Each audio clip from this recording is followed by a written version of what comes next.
What's up, you guys? Happy New Year. And the first movie that I come to you guys with this year is 28 Years Later, The Bone Temple. My god. Okay, so I really liked 28 Years Later from last year, and it was amazing, and it was a solid 4 out of 5. I don't think I reviewed it on this channel, but I really did enjoy it, and I think it was such a great way to show this universe from 28 days later and how it's, you know, established itself, and how the UK has become this island of zombies, and how everything has just settled in, and how people have adapted to this. I was very scared coming into this one. I thought that it was going to be, you know, sequelitis, or like, you know, a bit tired. They're going to do the same thing again, but no, I genuinely loved the story. 28 Years Later last year was about how people were surviving 28 years later, and it was really interesting to see the human story, how people can function in a civilized-ish society, and how people can manage with all of these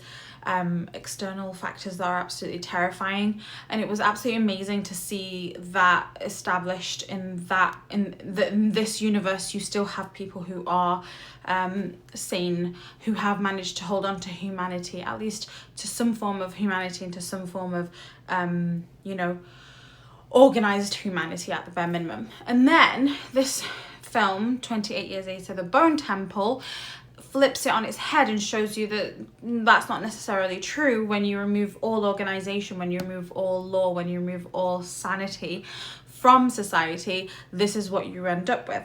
And the story is really fascinating. It just shows to you how like insane humanity can get. Like, it's the absolute opposite. Now, I absolutely enjoyed this. I thought the directing was amazing. I thought the story was really great, and I thought the acting was also perfect, and it was actually quite funny at times. And when it was funny, it was perfectly timed to be funny without it being out of space. That being said, it's not a 5 out of 5 for me, because of the following reasons. Sometimes it did take itself too much. It did go a little too crazy. And I'm someone who isn't, you know, scared of gore, or isn't like, my stomach doesn't churn at the sight of blood or organs or anything like that. But I do think it does get a little, it pushes the boundaries there. So if you love that, this is the movie for you. And if you don't, be careful.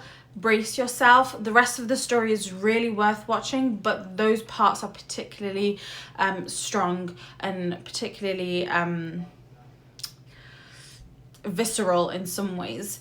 So yeah, for that, I genuinely thought that was a downside. It didn't know when to stop at times, and for me, I thought like a little less heavy-handedness on the extreme, that extreme element would have been a little more tasteful. And where do I even start with the cast? Every single person in this cast did a phenomenal job. Ralph Fiennes was absolutely amazing.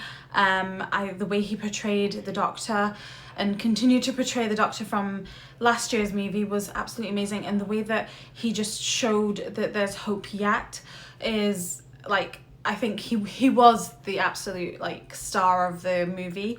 And then Alfie Williams, which was the kid, he was great. I feel like there could have been more development for his character for sure, but I'm hopeful that this will get a new movie next year, and his character gets to develop more, and you see him come more into his character. But also, I think he did a really good job with, yes, he's finally braved himself from the last movie, where he can actually, you know, go and take on the world, and then he meets these absolute insane group of people, and then he's shook to his core, and anything that he did manage to build up with his father in the previous movie was completely shattered because of just the depravity and insanity that happens in this group. I think a lot of the characters fit perfectly in this movie with the way that it's progressing. The biggest surprise was Samson's character, which was played by Chi Lewis Parry, or Chi Lewis Parry, I think. I'm so sorry for butchering his name, I think that his development and the subtleties in his performances was really, really appreciated. Now, because this film does take itself too much, and I'm not a zombie fan in general, I genuinely do not like zombie movies. I don't think that they are interesting to me personally. They're not my favorite horror genre, and I love horror, but zombies aren't it for me. But these sets of movies, 28 days later, 28 years later, and 28 years later, the Bone Temple, are absolutely amazing, and they're proving to be my favorite zombie horror genre movie series.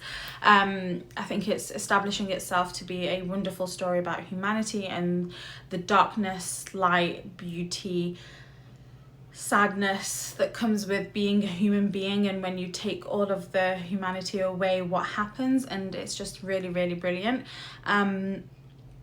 I am excited to see the next one. I really hope they do make a next one, and I really hope that this one does really well in order for them to make a next one.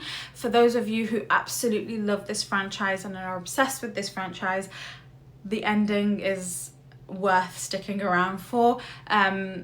I mean, if you love this, you'll be able to stick around through all of the gore anyway. But yes, my score for this is just the exact same as the score for the previous movie, and it's a 4 out of 5. Sometimes I watch movies and I don't get the time to review them. If you want to check my Letterboxd, I actually add it into the description box, so please do check me out there as well if you just want the star review without the full-blown YouTube video. But yes, I hope you guys enjoy this, and if you are into this universe, please let me know how you find this edition. But yeah, till next time guys.